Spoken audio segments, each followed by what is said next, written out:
हर महीने पैसे कट रहे हैं और आपको खबर भी नहीं है। क्यों? क्योंकि डायरेक्ट और रेगुलर म्यूचुअल फंड के बीच का फर्क नहीं पता। जी हाँ दोस्तों, ये चीजें काफी लोगों में कॉमन है जिनको रेगुलर म्यूचुअल फंड क्या होता है और डायरेक्ट म्यूचुअल फंड क्या होता है, इनका फर्क नहीं पता।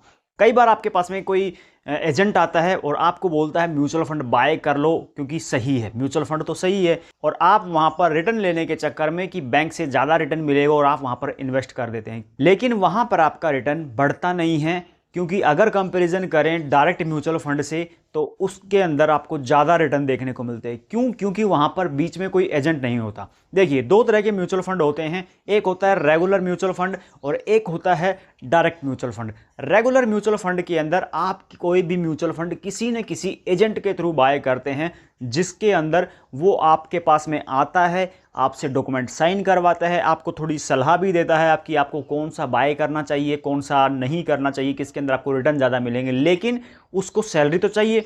अब सैलरी कोई भी कंपनी आपको म्यूचुअल फंड देगी, आप वहां से बाय करेंगे तो सैलरी अपनी जेब से तो नहीं देगी, सैलरी आपके ही पैसे में से देगी। मतलब वहां पर एक्सपेंस रेशो, कंपनी का खर्चा ज्यादा हो जाता है, तो इस वजह से आपका जो रिटर्न निकला उसमें से एजेंट को सैलरी मिलती है, इस वजह से वहां पर आपके रिटर्न कम हो जाते हैं। अब दूसरी तरफ बात करें डायरेक्ट म्यूचुअल फंड की, इसके अंदर बीच में कोई एजेंट नहीं होता, आप सीधा कंपनी के थ्रू बाय करते हैं और आपके म्यूचुअल फंड आपके अकाउंट में आ जाते हैं, जिससे होता क्या है कि जो बीच का खर्चा होता है वो बच जाता है और वही खर्चा आपका हजारों में या लाखों में भी जा सकता है। तो दोस्तों, इन दोनों के बीच में ये डिफरेंस है कि जो रेगुलर म्यूचुअल फंड होते हैं वो किसी एजेंट के थ्रू बाय करते हैं, और डायरेक्ट म्यूचुअल फंड आप खुद बाय करते हो किसी ऐप के थ्रू, ब्रोकर के थ्रू, जिनके अंदर कोई बीच का बिचौलिया नहीं होता। इस वजह से आपके रिटर्न बढ़ जाते हैं, एक्सपेंस रेशो कम हो जाता है। तो आई होप आपको ये तो समझ में आ गया होगा। अब इन्हें बाय कैसे करना है, कौन सा म्यूचुअल फंड आप एप्लीकेशन से बाय कर सकते हैं। तो दोस्तों, आज की वीडियो में हम धन एप्लीकेशन के अंदर जानने वाले हैं कि अगर आपको डायरेक्ट म्यूचुअल फंड बाय करना है तो कैसे बाय कर सकते हैं, और वहां पर आपको एसआईपी कैसे करनी है, ये सब हम जानेंगे। और आप कौन कौन से म्यूचुअल फंड धन के अंदर बाय कर सकते हैं आज की वीडियो में जानेंगे। तो ज़्यादा देर नहीं करेंगे, आपको लेके चलता हूं मोबाइल की स्क्रीन पर, क्योंकि हम ये सारा प्रोसेस मोबाइल के एप्लीकेशन से ही करने वाले हैं। तो चलिए शुरू करते हैं। जब आपके सामने इस तरीके का इंटरफेस ओपन होता है तो आपको धन के अंदर यहाँ पर म्यूचुअल फंड का ऑप्शन देखने को मिलेगा। यहाँ पर आपको क्लिक कर देना है, ये सीधा म्यूचुअल फंड का सेक्शन ओपन हो जाता है। यहाँ पर म्यूचुअल फंड का सारा ऑप्शन देखने को मिलेगा। देखिए, यहाँ पर होम पेज है, यहाँ पर इन्वेस्ट, पोर्टफोलियो। अगर आपने कोई एसआईपी की है तो यहाँ पर आपको शो हो जाएगी। अभी हमें क्या करना है, हमें किसी म्यूचुअल फंड के अंदर इन्वेस्ट करना है। तो आप सबसे पहले यहाँ पर काफ़ी सारे म्यूचुअल फंड है, उनको सर्च कर सकते हैं। ये सारे डायरेक्ट म्यूचुअल फंड है, ना कि रेगुलर, क्योंकि यहाँ पर आपको किसी एजेंट की जरूरत नहीं होती बीच में, ये सीधे आपके थ्रू कंपनी से खरीदे जाते हैं। और यहाँ पर आप सर्च करना चाहें तो हाई रिटर्न, जो आज के टाइम में सबसे ज़्यादा रिटर्न दे रहे हैं, 5 सालों के, पिछले 5 सालों के अंदर सबसे ज़्यादा रिटर्न दिया है, उनको यहाँ पर फाइंड कर पाएंगे।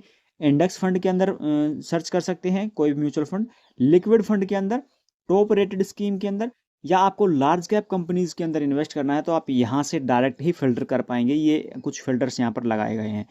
अब थोड़ा सा नीचे आ जाते हैं, यहाँ पर कुछ एएमसी फंड भी हैं, जिनको एएमसी होल्ड करते हैं, डीमैट होल्ड नहीं करते। और एएमसी होल्डिंग या फिर डीमैट होल्डिंग क्या होती है वो आपको मैं नेक्स्ट वीडियो में बताऊंगा। तो इतना समझ लीजिए कि ये वाले एएमसी म्यूचुअल फंड है, इन्हें आप यहाँ से बाय कर सकते हैं। और अभी थोड़ा सा नीचे आते हैं तो यहाँ पर आपको your bookmark, your order, banks statement और एक्सटर्नल पोर्टफोलियो आपको देखने को मिल जाता है। एक्सटर्नल पोर्टफोलियो का मतलब है कि आपने किसी अदर ब्रोकर के अंदर अपने डीमैट अकाउंट के अंदर कोई म्यूचुअल फंड बाय करके रखा हुआ है, तो आप एक्सटर्नल म्यूचुअल फंड के अंदर जा करके उसे फाइंड कर सकते हैं। यहाँ पर देखिए, पोर्टफोलियो के अंदर आपको म्यूचुअल फंड ऑन धन और एक्सटर्नल म्यूचुअल फंड का 2 ऑप्शन देखने को मिलता है। मतलब ये वाला जो म्यूचुअल फंड है ये हमारा एक्सटर्नल म्यूचुअल फंड है, जिसे हमने किसी अदर डीमैट अकाउंट से खरीदा, लेकिन उसका पोर्टफोलियो हमें यहाँ पर शो होता है। और अब आ जाते हैं होम पेज पे।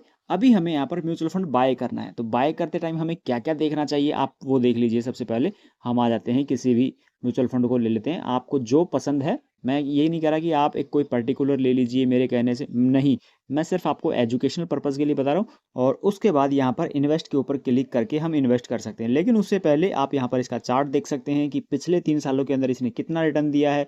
निफ्टी 50 के अंदर है, इसकी आउट परफॉर्मर देख सकते हैं, होल्डिंग्स देख सकते हैं कि किस किस के अंदर इस म्यूचुअल फंड की होल्डिंग है। इसके जैसे और भी म्यूचुअल फंड आपको देखने हैं तो यहाँ पर देख सकते हैं कि इसके जैसे रिटर्न देने वाले ये म्यूचुअल फंड आपको यहाँ पर देखने को मिल रहे हैं, ये भी इसके जैसे देने वाले हैं। या फिर इसके जैसा आपको एक्सपेंस रेशियो चाहिए तो ये म्यूचुअल फंड है जो इसके जैसा एक्सपेंस रेशियो है जिनका, या रेटिंग के हिसाब से आप देखना चाहते हैं तो ये फिल्टर लगा लीजिए। ठीक है, तो आप फिर से ओवरव्यू के सेक्शन में आइए, थोड़ा सा नीचे आएंगे तो यहाँ पर आपको एक कंपैरिजन करके दिखा रखा है कि अगर आप सेविंग करते हैं किसके अंदर, अकाउंट के अंदर, 1 लाख का आपको इतना रिटर्न मिलेगा, लेकिन अगर इस म्यूचुअल फंड के अंदर धन के थ्रू बाय करते हैं तो आपको इतना रिटर्न मिलेगा। मतलब यहाँ पर आप 1 लाख के इन्वेस्टमेंट पे कितना आपको गेन होगा यहाँ पर आप देख पाएंगे। आप थोड़ा सा नीचे आ जाइए, यहाँ पर आपको एक्सपेंस रेशो और एग्जिट लोड देखना ज़रूरी है। अब यहाँ पर कैसे देखने को मिलेगा, ये देखिए, यहाँ पर एक्सपेंस रेशो 0.5 के आसपास होना चाहिए। मतलब आप रेगुलर म्यूचुअल फंड के अंदर इन्वेस्ट करेंगे तो आपको 1% के समथिंग एक्सपेंस रेशियो देखने को मिल जाएगा, लेकिन एक्सपेंस रेशो ध्यान रखिए 0.5 के समथिंग रहे तो अच्छा रहेगा आपके लिए। और थोड़ा सा नीचे आ जाते हैं, यहाँ पर इसका रिस्कोमीटर है कि यहाँ पर इन्वेस्ट करेंगे लेकिन यहाँ पर रिस्क भी हाई है, क्योंकि जो आपको रिटर्न अच्छे देंगे वहाँ पर आपको रिस्क भी ज़्यादा होने की संभावना है। इसके अलावा यहाँ पर आप मोर के ऊपर क्लिक करिए, यहाँ पर क्लिक करेंगे तो आप नीचे देखिएगा आपको क्या दिखाई दे रहा है। यहाँ पर आपको एग्जिट लोड देखने को मिल रहा है, ये वाला एग्जिट लोड जितना कम रहेगा उतना आपको बेनिफिट है। ठीक है, अगर आप यहाँ पर 30 दिन के अंदर इसे निकाल लेंगे तो आपको एग्जिट लोड कितना लगेगा, 1% का। इसका मतलब क्या है, इसको समझ लीजिए कि अगर आपने 1 लाख की यहाँ पर होल्डिंग है उसको विड्रॉ करते हैं तो उसके ऊपर 1% आपको एग्जिट निकालने का चार्जेस लगेगा, मतलब 1,000 रुपये का आपका चार्ज लगेगा। ये है एग्जिट लोड। आपकी 2 लाख की होल्डिंग है और आप विड्रॉ कर रहे हैं अपने म्यूचुअल फंड को, तो 1% के हिसाब से आपके 2,000 रुपये उसका चार्ज लगेगा। ये है एग्जिट लोड।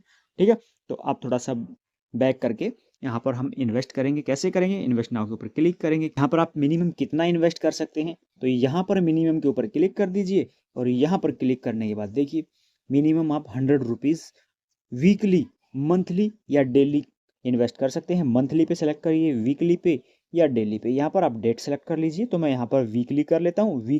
वीकली करते हैं तो आप मिनिमम 500 रुपये यहाँ पर कर सकते हैं, लेकिन आप 100 नहीं कर पाएंगे, मिनिमम आपको 500 रखना पड़ेगा। डेली का इन्वेस्टमेंट करते हैं तो भी आपको मिनिमम 500 ही इन्वेस्ट करना पड़ेगा, लेकिन मंथली करते हैं तो आप मिनिमम 100 रुपीज़ यहाँ पर इन्वेस्ट कर सकते हैं।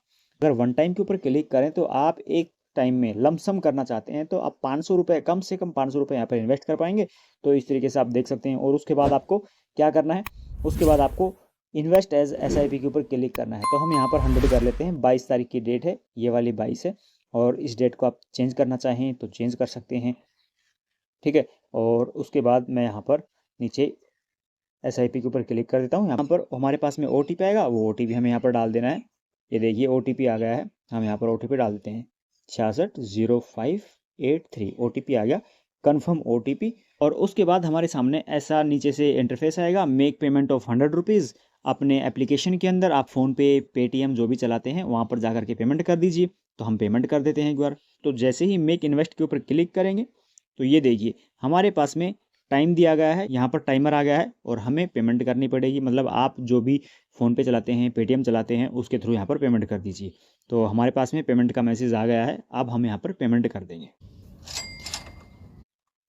ये देखिए यहाँ पर आदित्य बिरला सन लाइफ के नाम से ये हमारा ऑर्डर सक्सेसफुल प्लेस हो चुका है, और जो भी हमें यूनिट मिली है वो 2 से 3 दिन के अंदर हमारे पोर्टफोलियो में आ जाएगी, हमें अलॉट हो जाएगी।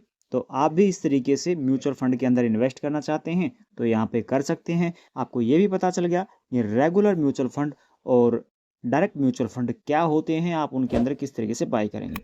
तो आई होप आपको अच्छे से समझ में आ गया होगा। वीडियो फायदेमंद लगी हो तो एक लाइक जरूर करिएगा। मैं मिलता हूँ आपसे नेक्स्ट वीडियो में, तब तक के लिए जय हिंद दोस्तों।